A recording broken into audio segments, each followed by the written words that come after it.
This section is going to cover the plant cell. So again, if you've taken biology, this is stuff you have heard before, but I'm going to focus more on the parts that we need to know for plants, and I'm only going to focus on the ones that I think you really, really, really need to know just for this class. So the plant cell is a basic unit of the cell. Everything starts and ends with the cell. It contains many different organelles that drive plant processes. So organelles are all those tiny little pieces that make up the whole entire cell.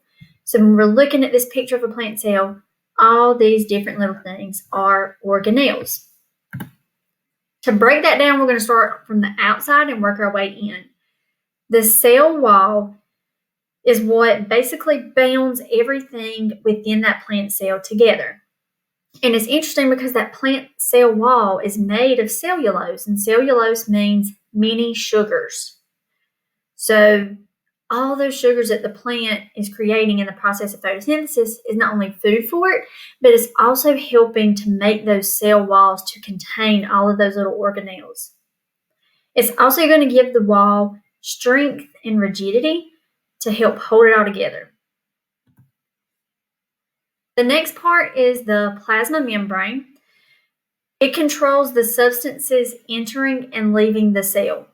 Some of those substances that can be entering and leaving could include carbon dioxide, oxygen, salts, and sugars. So all of those are things that are going to be going around during photosynthesis, and the salts pretty much come from, there's salts within our soils, and when our plants are taking that in, they're eventually going through the cells. So plasma membrane is kind of like the gatekeeper. It also organizes production of cellulose, and cellulose is sugars. Most of the time, anytime you see a word that ends in OCE is going to be a type of sugar. But it's going to help cell growth. So the plasma membrane is not only helping be the gatekeeper, but it's also going to help when that cell starts dividing and growing. The next part is the nucleus. And the nucleus is where all of your genetic information is stored. I like to think of it almost as like the library.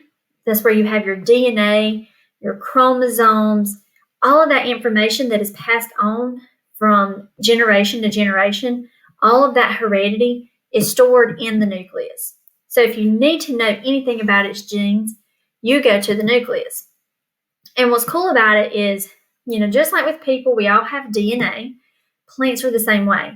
So with you're the offspring of two parents, and those parents each had their own genetic code. And then you got something, that combined both of those codes. In a plant, if we have a mutation, a lot of times that can be a good thing because we can take that mutation, that's that change in genetic code, and that's how we can get new varieties of plants. So when Gregor Mendel was doing his studies on genetics and trying to figure out about his pea plants and the colors and the height, when he crossed two parents and put them together, he got maybe a different color every so often. But like I said, sometimes the genetic code just kind of gets mixed up because not everything's perfect. So that's a mutation. The nucleus is also going to control other cellular activities. But the big thing you need to know, all the genetic information is in the nucleus. The next one is really important. It is the chloroplast. So this contains food or pigment, or both. It contains chlorophyll. Anytime you see CHLORO, chloro, that's going to mean the word green. So chlorophyll is a green pigment that is a receptor of light energy.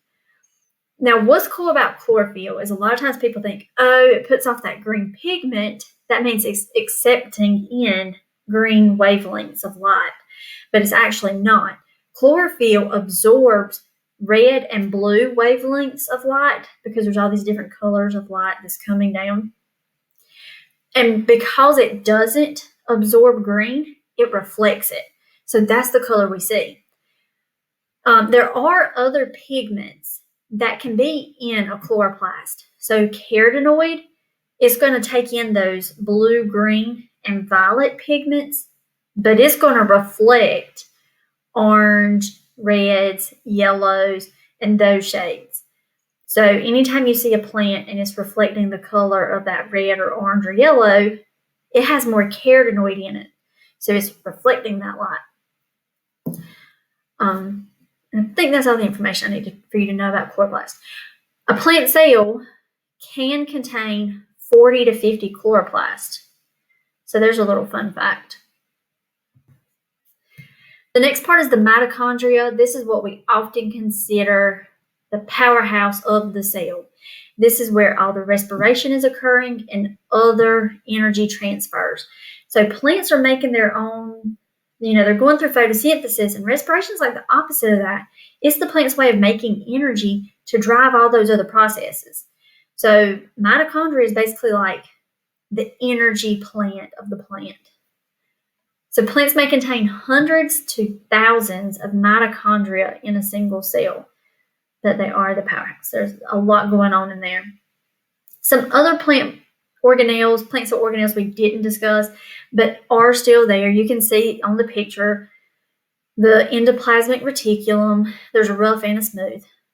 Cytoplasmic fluid, Golgi bodies, ribosomes, lysosomes.